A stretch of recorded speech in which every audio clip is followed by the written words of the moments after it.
ज़्यादा दिए हैं और प्लेन कम दिया है, जिसमें हम अपने प्रोड्यूसेस पैदा करते थे। अब उसमें भी धुआंधार तरीके से जो लोग निकल रहे हैं और आगे बढ़ रहे हैं, तो एक दिन आएगा कि आपको यहाँ नमूना भी एक डेमोन्स्ट्रेशन प्लॉट भी नहीं मिलेगा कि यहाँ पर कभी एग्रीकल्चर हुआ करता था। एक तो बड़ी सिग्नल इन अवेयरनेस प्रोग्राम के ज़रिए वो है,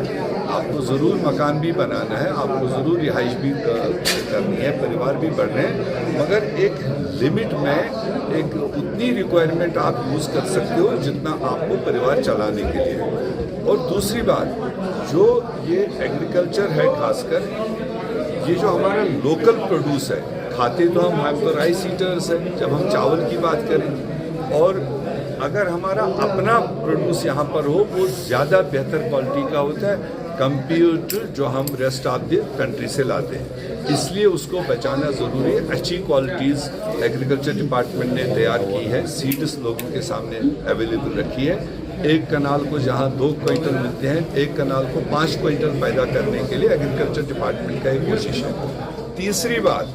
जो ज़मीन को धीरे धीरे जो उसकी अपनी एनर्जी थी,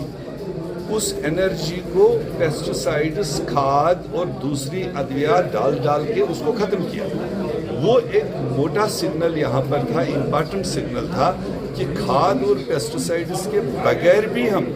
अपने फसल को एनर्जाइज कर सकते हैं। उसके लिए ऑल्टरनेटिव्स जो इन्होंने यहाँ बताए, चाहे वो वर्मी कंपोस्ट हो, चाहे वो दूसरे तरीके उन्हें बता दिए, जो हमारे फार्मर्स अगर महसूस करेंगे, वो सारी चीज़ें इनके घरों में मौजूद होती हैं, इनको मार्केट से खरीदने की ज़रूरत ही नहीं पड़ेगी। और देसी और ट्रेडिशनल चीज़ें जो हमारे अपने खेत खलियान में होते हैं, उनको यूज़ करके ये आपको सबसे बड़ा इम्पैक्ट हमारे पेस्टिसाइड्स का, एक्सेस पेस्टिसाइड्स का इस्तेमाल करना, माहौलियात को ख़राब करना, पानी को ख़राब करना, जिसकी वजह से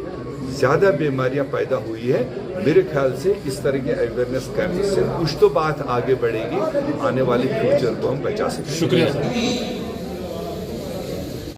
आपके यहाँ से बीज लिया था, ये इसमें है, आपको खुद भी दिखेगा और इनको भी, फिर अगर कोई कमी उसमें नहीं, अगर आपका भी कोई तरीका निकला तो फिर अगर बेहतरी है तो उसको अडॉप्ट करना है आने वाले साल को। खैर, ये अच्छा मौसम था, अच्छा सब्जेक्ट था, आप में से बहुत लोग इससे आपको जानकारी देते, मगर इत्तेफाक से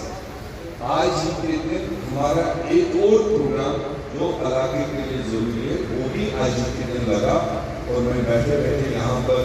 टेलीफोन्स आ रहे थे, वरना हमने 1-1.5 बजे तक के लिए ये प्रोग्राम रखा था, मगर मेरी मजबूरी है और आप में से भी बहुत बड़ी मजबूरी है। हमने आज के दिन ही minister tribal affairs, forest, irrigation, flood control, उनको दावत दी है वाटर सप्लाई स्कीम की इनाग्रेशन के लिए, और उसके बाद उनके साथ वो ऑलरेडी अलसिता क्रॉस कर चुका है, काजीमोड में जाकर उनको रिसीव करना है। आप में से जो बैठना चाहें, मजीद सुनना चाहें, जिनको आगे पीछे जरूरत नहीं वो बैठ सकते हैं, जिनको दूसरी जगह जाए गुरु गणेपुरा में, तो मुझे इजाज़त, मैं आपसे चाहूँगा कि ज़्यादा देर नहीं बैठ पाऊँगा, क्योंकि